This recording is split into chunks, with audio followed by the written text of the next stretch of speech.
السلام علیکم ورحمۃ اللہ وبرکاتہ۔ سلام لینا سنت ہے اور جواب دینا واجب ہے۔ السلام علیکم ورحمۃ اللہ وبرکاتہ۔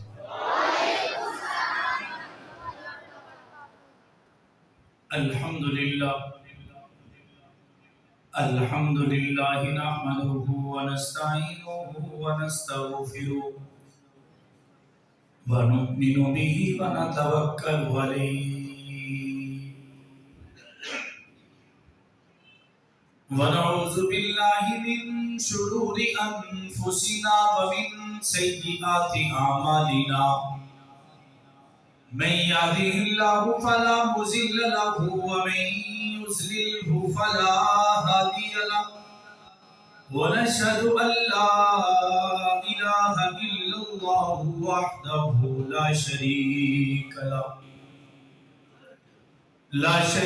له ولا وزير له ولا مشير له ولا معين له وصل على سيد الرسل وخاتم الأنبياء المبعوث إلى كافة للناس بشيرا ونذيرا وداعيا إلى الله بإذنه وسراجا منيرا أما بعد فأعوذ بالله من الشيطان الرجيم بسم الله الرحمن الرحيم قال الله تبارك وتعالى في كلامه المجيد وفرقان الحميد محمد رسول الله والذين معه أشداء على الكفار رحماء بينهم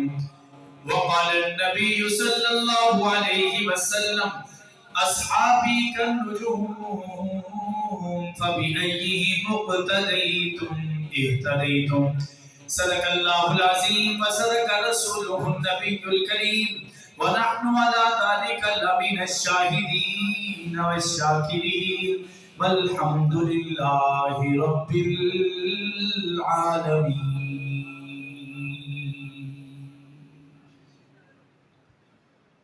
تمامی حضرات عقیدت اور محبت کے ساتھ ذرا بلند آواز سے نماز والا درود پاک پڑھ لیں۔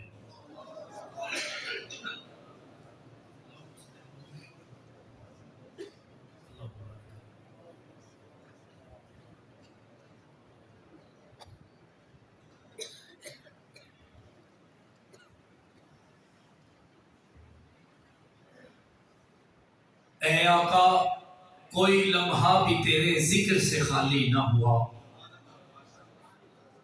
اے آقا کوئی لمحہ بھی تیرے ذکر سے خالی نہ ہوا، دل تیرے بعد کسی در کا سوالی نہ ہوا۔ تو ہے یثرب کو مدینے میں بدلنے والا، تو ہے یثرب کو مدینے میں بدلنے والا، تیرے جیسا تو کسی شہر کا والی نہ ہوا۔ ہر حسین حسن محمد سے ہے خیرات کا طالب، ہر حسین حسن محمد سے ہے خیرات کا طالب، کوئی چہرہ بھی محمد سا جمالی نہ ہوا، کوئی پیدا نہ ہوا پھر تیرے مؤذن جیسا، پھر اذانوں میں کبھی سوز بلالی نہ ہوا۔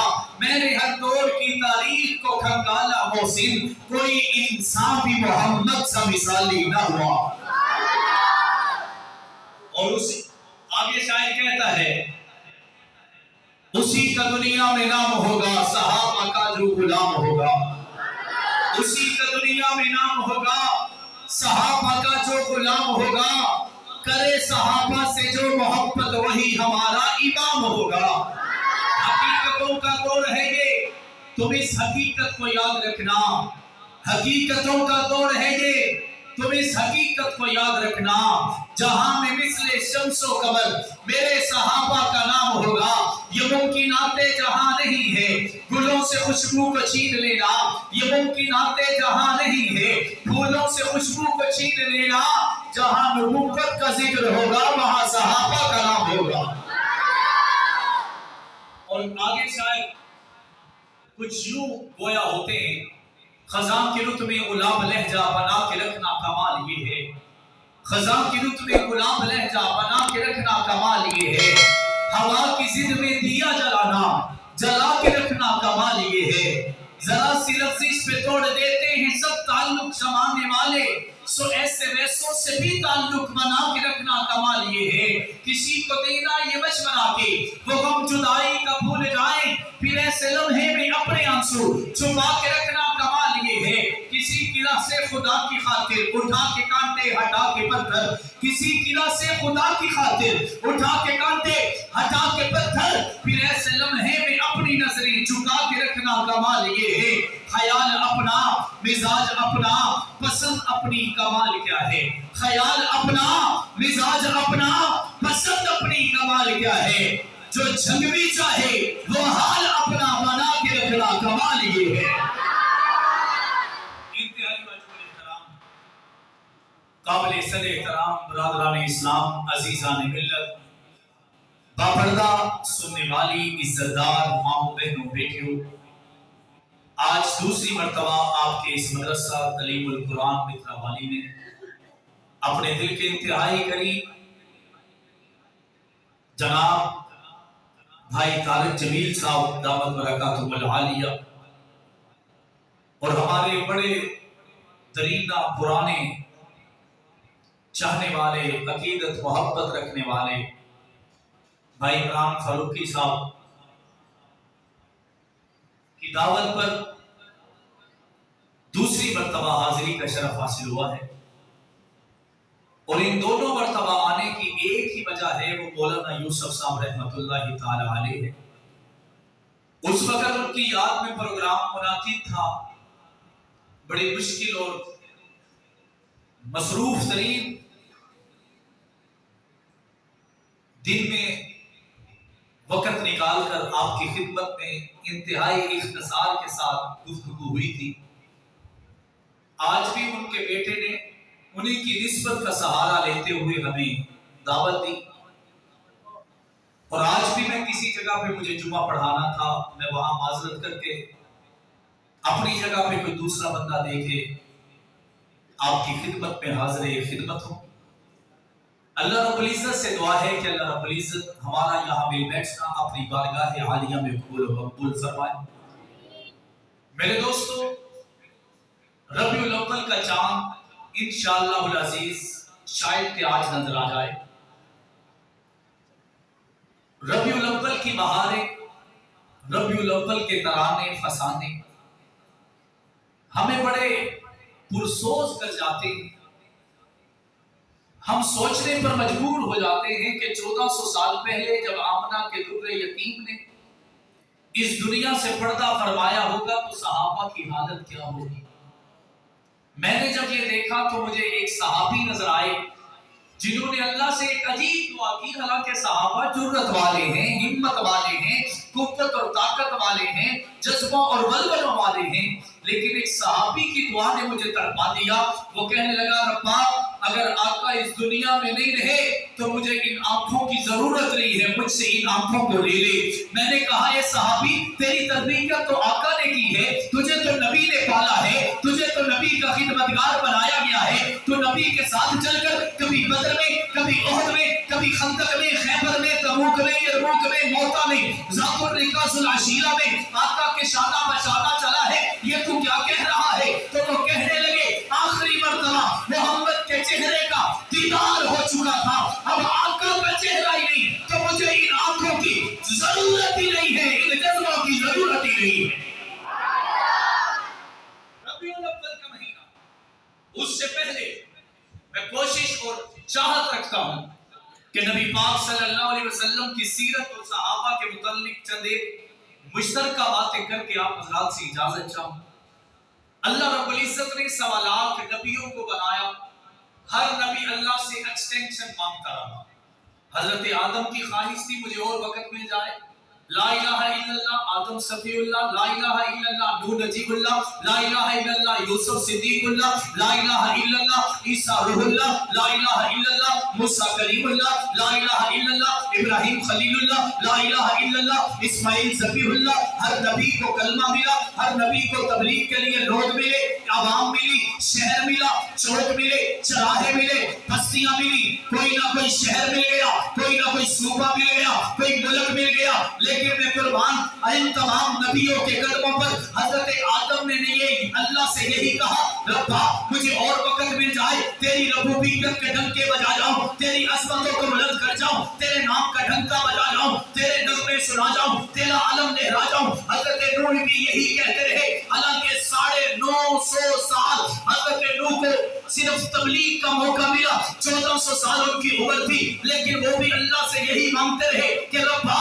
کچھ اور وقت مل جائے تو میں اور آپ کے نغمے سنا جاؤں، آپ کی توحید کے ڈھنکے بجا جاؤں، آپ کے نعرے لگا جاؤں، لیکن اللہ نے وقت نہیں دیا۔ حضرت یحییٰ، حضرت موسیٰ، حضرت عیسیٰ، حضرت ابراہیم، حضرت اسماعیل، حضرت دانیال، حضرت یوسف، حضرت یعقوب، حضرت زکریا، حضرت داؤد، حضرت ایوب، حضرت یعقوب، حضرت یوسف، ان تمام نبیوں نے اللہ سے وقت مانگا، اللہ سے ایکسٹینشن مانگی، ربا کچھ اور وقت مل جائے، کچھ اور علاقہ مل جائے، کچھ اور سلطنت مل جائے، لیکن میں قربان اللہ رب العزت نے نبیوں کو کلمہ دے دیا، نبیوں کو عبادات دے دی، نبیوں کو زمانے دے دیے، نبیوں کو شہر دے دیے، نبیوں کو علاقے دے دیے، نبیوں کو چوک اور چوراہے دے دیے، لیکن ایکسٹینشن نہیں دی۔ جتنے وقت کے لیے بھیجا تھا اتنے وقت میں واپس بلا لیا۔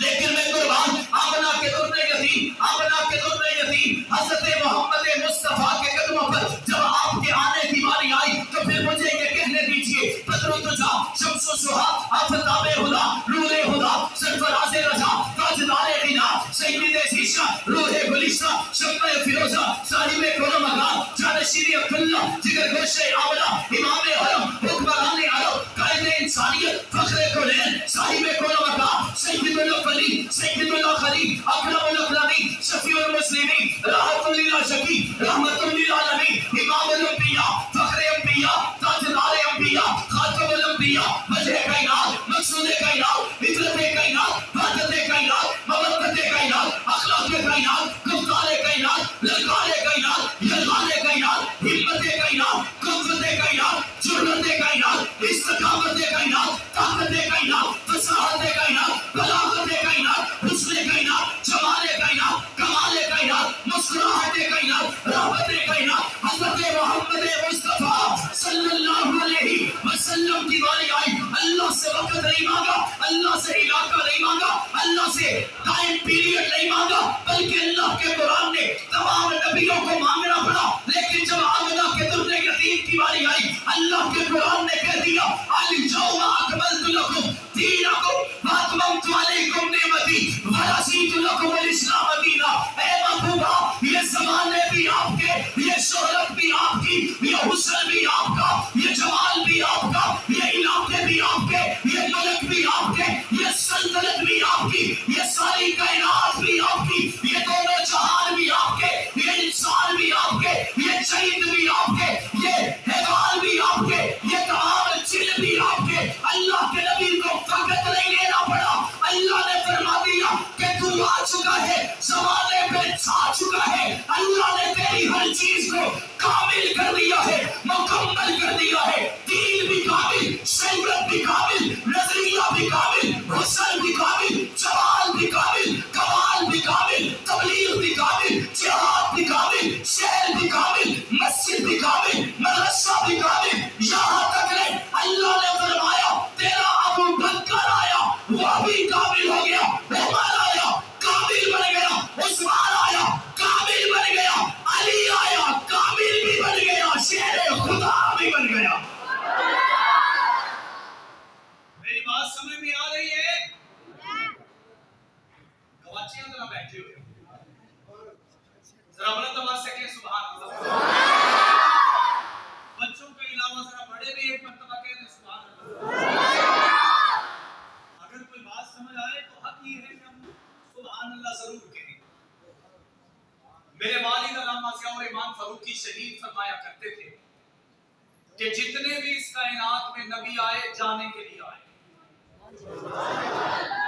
حضرت آدم آئے چلے گئے, شیس آئے چلے گئے, نوح آئے چلے گئے, اسماعیل آئے چلے گئے, اسماعیل آئے چلے گئے, حضرت موسیٰ آئے چلے گئے, عیسیٰ آئے چلے جائیں گے, لیکن ایک محمد ایسا آیا جو آنے کے لیے آیا. وہ آیا تو آتا چلا گیا, وہ بڑھا تو بڑھتا چلا گیا, وہ چھایا تو چھاتا چلا گیا, وہ دلوں میں اترا تو اترتا چلا گیا, وہ دیوانہ لوگوں کو بنانے آیا تو بناتا چلا گیا. 1400 سال گزر گئے, ان علاقے کے لوگوں نے خوشبو نبی کی نہیں لی, علاقے کی خوشبو نہیں لی, مکہ نہیں دیکھا, مدینہ نہیں دیکھا, شہر نہیں دیکھا, چوک نہیں دیکھا, علاقہ نہیں دیکھا, بدر نہیں دیکھا, احد نہیں دیکھا, خندق و خیبر, تبوک و یرموک نہیں دیکھے, لیکن ان کا بھی اعلان ہے گستاخ رسول کی ایک سزا سلطن سے جدا, سلطن سے جدا. میں نے کہا 1400 سال کے بعد جنہوں نے خوشبو نہیں سونگی ان کا جذبہ یہ ہے جو گود میں سلاتے رہے ہیں, نبی کی خوشبو دنیا میں پہنچاتے رہے ہیں, ان کے جذبوں کا کیا حال ہوگا. میں نے کہا پھر مجھے یہ کہنے دیجئے, درفشانی نے تیری قطروں کو دریا کر دیا, درفشانی نے تیری قطروں کو دریا کر دیا, دل کو روشن کر دیا, آنکھوں کو بینا کر دیا, جس نے ذروں کو اٹھایا اور صحرا کر دیا, جس نے قطروں کو ملایا اور دریا کر دیا, خود رتے جو رب اوروں کے ہاتھی بن گئے, کیا نظر تھی جس نے مردوں کو مسیحا کر دیا. کیسا مسیحا کیا. آج لوگ ان سے سوال کرتے ہیں کہ آپ نبی کو چھوڑ کر نبی کے صحابہ کا نام لیتے ہیں. میں نے کہا اس لیے کہ نبی نے صحابہ نے نبی کا نام لے کر دکھایا, صحابہ نے نبی کی خوشبو دنیا میں پہنچا کر دکھایا. صحابہ جہاں بھی گئے نبی کے ساتھ گئے, جانیں لٹائیں نبی کے ساتھ لٹائیں, جذبے قربان کیے نبی کے ساتھ قربان کیے. میں کیسے صحابہ کو بھول جاؤں. 80 سال کی ایک بوڑھی اماں ام عمارہ, غزوہ احد ہے, مدینہ سے باہر نکل کر اپنی لاٹھی سے ریگتے ہوئے جاتی ہے, شہر سے باہر نکل کر یوں تلاش کرتی ہے, نظروں سے کسی چیز کو ڈھونڈتی ہے. اپنے دل پر ہاتھ رکھیے گا. حضرت ام عمارہ کو دیکھ کر ایک بندہ آیا احد کے میدان سے, آ کر کہنے لگا تیرا نام ام عمارہ؟ جی مجھے ام عمارہ کہتے ہیں, خیر خبر تو ہے؟ وہ کہنے لگا کہ انتہائی افسوس کے ساتھ کہنا چاہتا ہوں آپ کا خامد اس دنیا سے جا چکا ہے, محمد کے قدموں پہ شہید ہو چکا ہے. حضرت ام عمارہ نے سنا, اچھا محمد کا حال کیسا ہے؟ ایسے نہیں بولے تو بات سے, محمد کا حال کیسا ہے؟ دوسرا بندہ آیا, کہنے لگا تیرا بھائی بھی چلا گیا, محمد کا حال کیسا ہے؟ تیسرا آیا, اس نے کہا تیرا بیٹا بھی شہید ہو گیا. بندے کے یہی تو قریبی رشتے دار ہیں, بیٹا ہے, بھائی ہے, خامد ہے, اس سے بڑھ کر کوئی قریبی نہیں. وہ تیسرا بھی کہہ کے چلا گیا. ہمیں ہمارا کھڑی ڈھونڈ رہی ہے.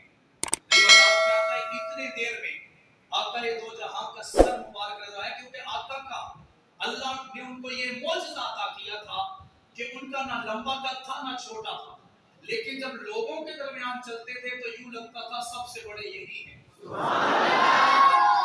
ہر جگہ ہر مجلس ہر چلنے میں نبی نمایاں ہوتے تھے. شمائل میں لکھا ہے کہ نبی پاک کو تلاش نہیں کرنا پڑتا تھا, صرف نظر گھمانا پڑتی تھی, چہرہ خود بخود سامنے آ جاتا. حضرت ام عمارہ کی نظر آقا کے چہرے پہ پڑی.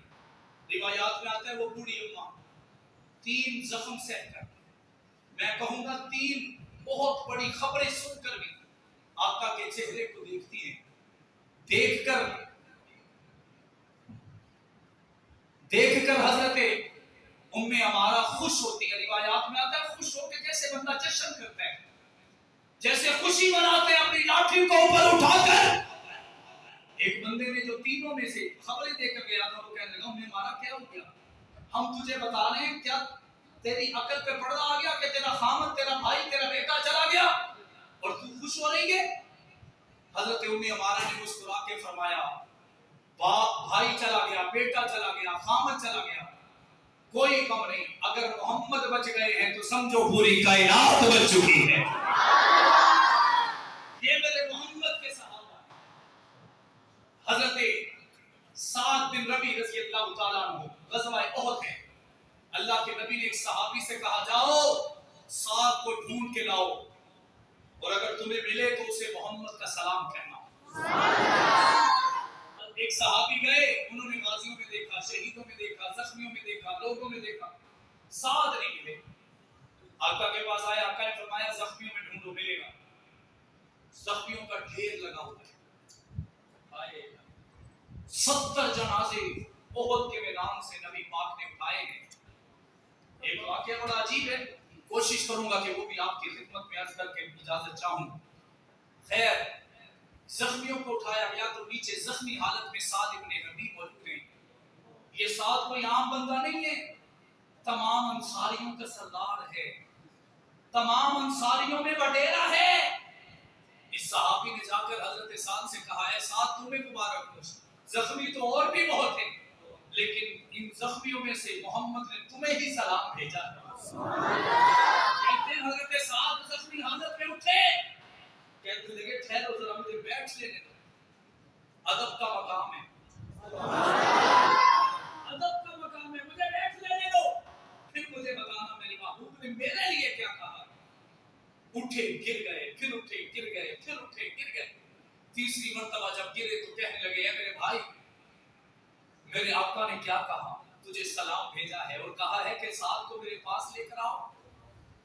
اس صحابی نے جب یہ پیغام دیا تو حضرت سعد نے کہا اے میرے بھائی میرے آقا سے جا کر کہنا سلام قبول ہے، آپ بھی سلام قبول کر لیجئے، سکت نہیں ہے، طاقت نہیں ہے، قوت نہیں ہے اور وقت بھی نہیں ہے کہ میں آپ کی خدمت میں آ سکوں۔ آقا سے کہنا آخری سلام سعد آپ کو کہہ کے گیا ہے۔ یہ کہتے ہوئے اس صحابی سے کہا تمہیں ایک پیغام دینا چاہتا ہوں، کیا تم وہ پیغام میری قوم کو دے گا؟ سعد کی ایک 6 مہینے کی بیٹی ہے، اس نے بیٹی کے لیے پیغام نہیں دیا، اس نے بیوی کے لیے پیغام نہیں دیا، اس نے کہا میری قوم کو پیغام دینا، مر رہا ہے بندہ، دنیا سے جا رہا ہے۔ صحابی نے پوچھا کیا پیغام ہے میرے بھائی؟ حضرت صاحب نے کہا میری قوم انصاریوں کو اکٹھا کر کے کہنا تمہارا سردار کہتے ہیں جب سے محمد کے قدموں میں آیا ہوں صرف میں نے وفائیں ہی نبھائی ہیں اور یہ وفائیں نبھاتے ہوئے آج دنیا سے جا رہا ہوں، لیکن تمہیں میں اتنا کہنا چاہتا ہوں میرا حکم ہے اگر تم مجھے سردار مانتے ہو تسلیم کرتے ہو تو میرا یہ حکم ہے کہ میں تو محمد پہ جان لٹا رہا ہوں، تم بھی کبھی محمد کو تنہا نہ چھوڑنا، تم بھی کبھی محمد سے الگ نہ ہو جانا، تم بھی کبھی محمد صلی اللہ علیہ وسلم سے جدا نہ ہو جانا، حضرت محمد کو اکیلا نہ کر دینا۔ حضرت سعد یہ کہتے ہوئے دنیا سے چلے گئے، چند دن کے بعد یہ پیغام لا کر دینے والا صحابی حضرت ابوبکر صدیق کے قدموں میں آیا، دیکھتے ہیں کہ حضرت ابوبکر اپنے گھر کے باہر ایک جگہ پہ چبوترے پہ لیٹے ہوئے ہیں، ان کے سینے پر ایک 6-8 ماہ کی بچی لیٹی ہوئی ہے، اسے اٹھاتے ہیں، کبھی اپنے ماتھے پہ بٹھاتے ہیں، کبھی اس کے ماتھے پہ بوسہ دیتے ہیں، کبھی ان کی زبان مبارک پہ بوسہ دیتے ہیں، کبھی لبوں کو چومتے ہیں۔ اس صحابی نے پوچھا کیا یہ عبد الرحمن کی بیٹی ہے، کیا یہ آپ کی نواسی ہے؟ حضرت ابوبکر نے رو کر کہا نہیں نہیں نہیں، نہ میری نواسی ہے نہ یہ میری پوتی ہے، بلکہ تو یہ تو سعد ابن ربیع کی بیٹی ہے جسے جاتے ہوئے اس 6 مہینے کی بچی کا خیال نہ آیا، اگر خیال آیا ہے تو محمد کی عزت کے بیٹے کا خیال آیا۔ حافظ سعید صاحب یہ صحابہ ایسے ہی نہیں تھے، انہوں نے قدموں میں آقا کے اپنے سر جھکا کر بتا دیا۔ گزشتہ چند مہینے 1 سال ہو گیا، لاہور عروۃ الوثقی ادارہ میں نعوذ باللہ کہا گیا کہ غزوہ احد کے اندر نعوذ باللہ محمد کے صحابہ محمد کو چھوڑ کے بھاگ گئے تھے۔ میں نے کہا ایک طرف تیرا کالا منہ، دوسری طرف اللہ کا قرآن، قرآن کہے وہ جان نثار ہیں، کوئی 1000 مرتبہ بھی کہہ دے وہ چھوڑ کے جانے والے ہیں، ہم کسے سینے لگائیں گے؟ ہم کسے اپنا بڑا سمجھیں گے؟ میں ایک جھلک پیش کر کے وقت پورا ہو چکا ہے، بات اختتام کی طرف لیے جا رہا ہوں۔ وہ واقعہ جو سنانا چاہتا ہوں وہ لمبا ہو جائے گا، لیکن صحابہ کی عظمت کا ایک چھوٹا سا واقعہ سنا کر بات ختم کرتا ہوں۔ حضرت بلال حبشی کو کون کون جانتا ہے؟ ذرا بلند آواز سے کہو سبحان اللہ۔ ہماری اس مسجد میں رمضان کے مہینے میں کس بندے کی ڈیوٹی رہی ہے کہ جو صبح اور شام اعلان کرتا تھا کہ سحری کا وقت ختم ہو چکا ہے، افطاری کا وقت شروع ہو چکا ہے؟ کوئی بندہ ہے یا کسی نے ایک مرتبہ بھی اعلان کیا ہے تو وہ ہاتھ اوپر کرے۔ وہ بھائی مل گئے، کافی سارے مل گئے۔ آپ کو مبارک ہو کہ آپ حضرت بلال کی سنت کو زندہ کر رہے ہیں۔ حضرت بلال کی ذمہ داری تھی کہ وہ کسی چڑھائی پہ، ٹیلے پہ، درخت پہ، پتھر پہ، چھت پہ چڑھ کے اعلان کرتے کہ سحری کا ٹائم ختم ہو چکا، افطاری کا ٹائم ہو چکا ہے۔ ایک مرتبہ ایسا ہوا کہ صبح صبح سحری کا وقت ختم ہونے کا اعلان کرنے کے لیے گھر سے نکلے، میری طرف سے تحفہ ہے، اور میں سمجھتا ہوں کہ بہت کم لوگ علماء کے علاوہ اسے جانتے ہوں گے جو میں سنانا چاہ رہا ہوں۔ حضرت بلال حبشی نکلے، مدینہ کی گلیوں سے گزر رہے ہیں، ایک کوٹار ایک بیٹھک سے چند لوگوں کے بولنے کی آواز آئی، بلال وہیں رک گئے کیونکہ ان آوازوں میں ایک آواز حضرت محمد مصطفیٰ کی بھی تھی۔ بلال سوچا کہ آج دن دا آواز کیتا چنگا ہوئے گا کہ اگر دن دا آغاز ہی محمد دے دیدار نال ہو جائے۔ کہنے لگے کہ اعلان بعد میں کر لوں گا، پہلے اپنے آقا کے چہرے کا دیدار کر لوں۔ دروازہ بجایا، حضرت مقداد ابن اسود رضی اللہ تعالیٰ عنہ نے دروازہ کھولا۔ حضرت علی بھی ہیں، اہل نظر کی آنکھ کا تارا علی علی، اہل نظر کی آنکھ کا تارا علی علی، اہل وفا کے دل کا سہارا علی علی، رحمتیں نے لے لیا مجھے آغوش نور نے، جب جب میرے دل سے پکارا علی علی۔ حضرت مقداد، حضرت علی، دو صحابہ اور نبی پاک بیٹھے سحری کر رہے ہیں، سحری کر رہے ہیں۔ حضرت بلال آئے، نبی پاک کو سلام کیا، نبی پاک کو سلام کر کے خدمت میں بیٹھے اور تھوڑی دیر کے بعد کہنے لگے اے اللہ دے نبی، یہ میں تانوں دسنا سی کہ میں سحری دا ٹائم ختم ہون دا اعلان کرن چلیا، تانوں میں یہ آکھنا کہ تسی بھی کھانا پینا بند کر دیو۔ کیا کہا؟ سحری کا ٹائم ختم ہو رہا ہے، کھانا پینا ذرا بلند آواز سے، کھانا پینا۔ آپ جھومنے والے، میرے جملوں میں آپ جھومنے والے۔ آقا دو جہاں کھاتے رہے۔ تھوڑی دیر کے بعد بلال نے دوسری مرتبہ کہا آقا میں اعلان کرن چلیا، تسی کھانا پینا بند کر دو۔ نبی پھر کھاتے رہے۔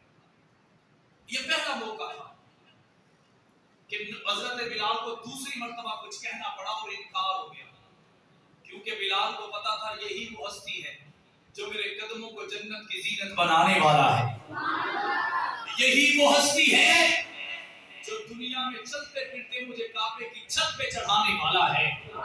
لیکن حیران اس بات پہ کہ آج میں دو باری آپ چھڑے ہیں لیکن نبی پاک نے کھانا نہیں چھڑیا۔ حضرت بلال نے کچھ سوچا، اٹھ کھڑے ہوئے، اللہ کے نبی میں اعلان کرنے جا رہا ہوں۔ دو مرتبہ کہہ چکے ہیں، دو مرتبہ کہ سحری کا ٹائم ختم ہو گیا، کھانا پینا بند کر دیا۔ چلے گئے، جب کسی چھت پہ یا پتھر پہ چڑھ کے اعلان کرنے لگے تو دل میں خیال آیا اے بلال میں تو اعلان کر چھڑا گا، اگر محبوب کھانا نہ چھڑیا تو میرے اعلان کا کی فائدہ ہے۔ واپس آ گئے، آ کے پھر دروازہ بجایا، آقا کے صحابی نے دروازہ کھولا، آقا جو آپ کی خدمت میں بیٹھ کر کہنے لگے اللہ دے نبی میں پہلے دو باری آکھیا، تیسری باری میں چلا گیا، چوتھی باری میں پھر آکھیا کہ سحری کا ٹائم مک گیا، کھانا پینا بند کر دے۔ اللہ کے نبی پھر کھا رہے ہیں، اب تجسس بڑھ رہا ہے، شدت بڑھ رہی ہے۔ حضرت بلال نے جب یہ دیکھا کہ نبی پاک روک ہی نہیں رہے، حضرت بلال نے کہا واللہ سحری کا ٹائم ختم ہو گیا۔ کیا کہا؟ واللہ کا مطلب ہے اللہ کی قسم۔ اب قسم کھائی کس نے؟ ایسے نہیں ذرا بلند آواز سے کہو نا سبحان اللہ۔ واللہ سحری کا ٹائم ختم ہو گیا ہے۔ روایات میں آتے ہیں نبی پاک کے ہاتھوں میں ایک نوالہ ہے، لبوں کے قریب ہے، ایک لحظے میں حلق میں اتر جائے گا، لیکن بلال نے قسم کھائی، اللہ کے نبی نے آسمان کو دیکھا، اس نوالے کو زمین پہ پھینکا اور مسکرانے لگے۔ حضرت بلال نے کہا پہلی مرتبہ کہا، دوسری مرتبہ، تیسری مرتبہ، چوتھی مرتبہ پہلے 4 مرتبہ 3 مرتبہ آپ نے نہیں سنا، چوتھی مرتبہ سنا، اب ایک نوالہ بھی چھوڑ دیا، یہ تو کھا سکتے ہیں۔ اللہ کے نبی مسکرا رہے ہیں۔ بلال نے آخیا اللہ کے نبی جواب چاہیے، پہلے 3 مرتبہ میں آخیا تسی نہیں منیا، ہن چوتھی مرتبہ میں قسم چاہیے کہ تسی گل مان لیں۔ ہائے میری تقریر کا خلاصہ ہے، اللہ کے لاڈلے پیغمبر نے فرمایا اے بلال جب تو پہلی مرتبہ آ کے کہنے لگا، گھڑیاں تو تھی نہیں، اس وقت سحری کا ٹائم ختم نہیں ہوا تھا، تو نے پھر کہا وقت پھر بھی ختم نہیں ہوا تھا، تو چلا گیا ختم پھر بھی وقت نہیں ہوا تھا، تو نے تیسری مرتبہ آ کے پھر کہا وقت پھر بھی مکمل نہیں ہوا تھا، تو نے چوتھی مرتبہ کہا وقت ابھی بھی مکمل نہیں ہوا تھا، لیکن تو نے قسم کھا لی۔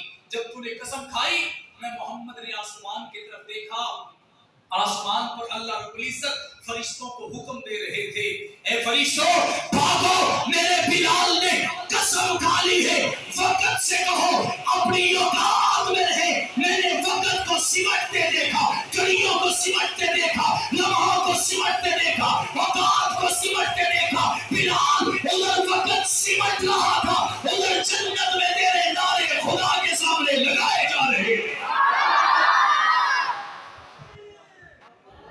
حضرت بلال نے پوچھا کہ ایک نوالہ تو کھا سکتے تھے، آقا نے فرمایا اگر میں کھا لیتا تو شاید جرمدار بن جاتا، یہ سب کچھ اتنی جلدی میں ہوا۔ آقا میں نہیں سمجھا ہوا کیا؟ آقا فرمانے لگے اللہ نے تیری قسم کی لاج رکھی، ایسے نہیں بلند آواز سے، اللہ نے تیری قسم کی لاج رکھی، وقت کو سمیٹ دیا، لمحوں کو سمیٹ دیا، لحظوں کو سمیٹ دیا، گھڑیاں سمٹ گئی۔ اللہ نے دنیا کو بتا دیا اگر محمد کے لیے انگلی کو پھیر کر چاند کو 2 ٹکڑے کروانا ہو سکتا ہے تو محمد کے قدموں میں آنے کے بعد حبشے کے کالے بلال کی قسم کی وجہ سے لمحے بھی روکے جا سکتے ہیں۔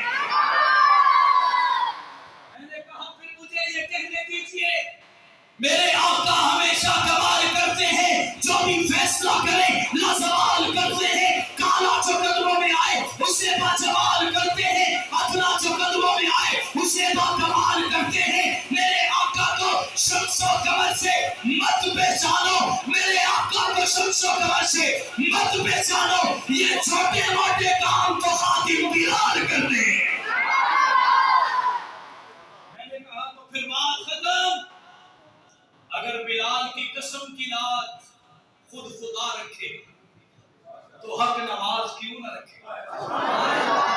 اگر بلال کی قسم کی لاج محمد مصطفیٰ رکھے تو ضیاء الرحمان فاروقی کیوں نہ رکھے، اعظم طارق کیوں نہ رکھے، علی شیر حیدری کیوں نہ رکھے، عیسیٰ القاسمی کیوں نہ رکھے؟ انہوں نے جنت پر لاج رکھی ہے، غلاموں نے زمین پر لاج رکھی ہے، صحابہ نے مکہ اور مدینہ میں لاج رکھی تھی، خدا نے ان کی جنت میں لاج رکھی ہے، اور صحابہ کے غلاموں نے جوانیاں لٹا کر پوری دنیا میں لاج رکھی ہوئی ہے۔ مجھے یہ کہنے دیجئے حق نواز صحابہ سے دیوانگی نبھاتے رہے، عیسیٰ القاسمی جذبہ ولولہ دکھاتے رہے، ضیاء الرحمان فاروقی اپنے جسم کے ٹکڑے کرواتے رہے، اعظم طارق 52 گولیوں کا ہار پہنتے رہے، علی شیر حیدری سیدھا ہوتے رہے، لیکن جان دے کر بھی، بچے دے کر بھی، بیوی قربان کر کے بھی، والدین کو چھوڑ کر بھی، ذرا سوچو تو صحیح ان کا جذبہ کیا تھا؟ یہی تھا نا۔ اگر ابوبکر محمد کے قدموں میں آ کر آلہ بن چکے ہیں، عمر بالا بن چکے ہیں، عثمان کی رفتیں بلند ہیں، علی کا مرتبہ بلند ہے، حضرت امیر معاویہ کا درجہ بلند ہے، جوانی لٹائی جا سکتی ہے، سب کچھ قربان کیا جا سکتا ہے، نبی کی اور اللہ کی سنت کو زندہ کرنے سے کبھی ہمیں روک سکتا نہیں ہے۔ آخری جملہ بس بات ختم۔ قرآن پاک کی 1100 آیات محمد کے صحابہ کے نام لکھی گئی ہیں۔ کتنی آیات؟ کتنی؟ آپ تصور کیجئے، سبق لے کے جائیے۔ ہم ایسے ہی صحابہ کہتے ہیں، 12,000 لاشیں، ماؤں کے لال، بہنوں کے بھائی، بیویوں کے خامد ہم نے ذبح کروائے. مولی گاجروں کی بات نہیں ہے, بھیڑ بکروں کی بات نہیں ہے, انسانوں کی بات کر رہا ہوں. قرآن پاک کی ایک سورت ہے والعادیات ضبحا فالموریات قدحا فالمغیرات صبحا فاثرن به نقعا فوسطن به جمعا. میں نے کہا قرآن یہ کیا ہے؟ کہنے لگے صحابہ کی تعریفیں. میں نے کہا اس سورت میں صحابہ کا نام تو نہیں ہے. ذرا میری تقریر کا آخری لمحہ ہے, توجہ پوری کیجیے گا. میں نے کہا اس سورت کے اندر صحابہ کا نام تو نہیں ہے. تو قرآن نے کہا نہیں, اس سورت میں صحابہ کی ہی مدح ہے, لیکن صحابہ کی نہیں, صحابہ کے گھوڑوں کی. صحابہ کے گھوڑوں کی. میں نے کہا والعادیات ضبحا فالموریات قدحا فالمغیرات صبحا. کیا ہے؟ اللہ کا قرآن کہتا ہے قرآن صحابہ کے گھوڑوں کی قسمیں اٹھا رہا ہے. میں نے کہا گھوڑوں کی قسمیں؟ اللہ کے قرآن نے کہا نہیں, ان گھوڑوں کی ٹانگوں کی قسمیں قرآن اٹھا رہا ہے. میں نے کہا ٹانگوں کی قسمیں؟ قرآن کہتا ہے نہیں, ان ٹانگوں کے نیچے جو پاؤں ہیں قرآن ان کی قسمیں اٹھا رہا ہے. میں نے کہا صحابہ کے گھوڑوں کی پاؤں کی قسم قرآن اٹھائے؟ تو قرآن نے کہا نہیں, صرف پاؤں کی نہیں, ہمارے گھوڑوں کے نیچے کھر لگے ہوئے ہوتے ہیں جو کسی بھی پتھریلی جگہ سے گھوڑے کو, جانور کو بچاتے ہیں. اللہ کا قرآن ان کھروں کی قسمیں اٹھا رہا ہے. میں نے کہا ہے قرآن ان کھروں کی قسمیں؟ ہائے حد ہو گئی. اللہ کا قرآن کہتا ہے نہیں, صحابہ کے گھوڑوں کی ہی نہیں, ان کی ٹانگوں کی ہی نہیں, ان کے پاؤں کی ہی نہیں, ان کے کھروں کی نہیں, بلکہ جب یہ گھوڑے اللہ کے نبی کو بچانے کے لیے نکلتے ہیں تو جب یہ گھوڑے کسی پتھر سے ٹکراتے ہیں وہاں سے شعلے آگ کے نکلتے ہیں, وہاں سے انگارے نکلتے ہیں, وہاں سے بجلی کی طرح چمک نکلتی ہے. اللہ کا قرآن تو ان گھوڑوں کی شعلوں کی بھی قسمیں قرآن میں اٹھاتا ہوا نظر آ رہا ہے. میں نے کہا یہ تو کھروں کی قسمیں ہیں. جب بات ابوبکر کی آئے گی تو بڑی دور نکل جائے گی, بات عمر کی آئے گی بڑی دور نکل جائے گی, بات عثمان کی آئے گی بڑی دور چلی جائے گی, بات علی کی آئے گی بڑی دور تک لے جائے گی, بات جنت کے بادشاہ حسن اور حسین کی آئے گی تو بڑی دور چلی جائے گی. کیونکہ حسین دل ہے, حسین چاہے, حسین قرآن کی زبان ہے, حسین سجدوں کی سرسری ہے, حسین سجدوں کا آشرا ہے, حسین ایمان کی جستجو ہے, حسین یستا کی آبرو ہے. صحابہ کی انجمن سے پوچھو حسین پیغمبر سے ہو بہو ہے, حسین تنہا تھا کربلا میں, حسین قاسم کا بچہ رسول ہے, حسین کا حوصلہ پوچھو, حسین کٹ کر بھی سرخلو ہے, فرات کی رمز رک گئی ہے, حسین مصروف گفتگو ہے. آپ چلیں گے پیچھے تو نہیں ہٹیں گے. ہم تو بات ان کی کرتے ہیں جن کی بات قرآن نے کی ہے, ہم تو بات ان کی کرتے ہیں جن کی بات مصطفیٰ نے کی ہے, ہم تو دفاع ان کا کرتے ہیں جن کا دفاع خدا نے کیا ہے. اسی نام پر ہزاروں لاشیں, ہزاروں ماؤں کے لال, ہزاروں بہنوں کے بھائی قبروں میں اترتے ہیں. میرے والد کو شہید ہوئے 26 سال بیت گئے. اس 26 سال میں علاقہ چھوڑ دیتا, ملک چھوڑ دیتا, شہر چھوڑ دیتا, چوک چھوڑ دیتا, نظریہ چھوڑ دیتا. دیکھو تو صحیح نا, ولولہ وہی ہے, جذبات وہی ہے, نظریات وہی ہے, مشن وہی ہے, بات وہی ہے, صحابہ وہی ہے. کلیا کلیا صحابہ کی عزت کے پہرے کے لیے نکلنے کا اعلان ہے. جب موت آئے گی جامع شہادت بھی ہوگی, خدا کی طرف سے درجات بھی مل جائیں گے. ساتھ چلیں گے, پیچھے تو نہیں ہٹیں گے, چھوڑ تو نہیں جائیں گے, خفا تو نہیں ہو جائیں گے. بات ختم کر رہے ہیں. میرے ساتھ میرا ڈرائیور ہے, وہ آپ کو 2 نعت کے شعر سناتا ہے, انشاءاللہ اس کے بعد سنتے ہیں.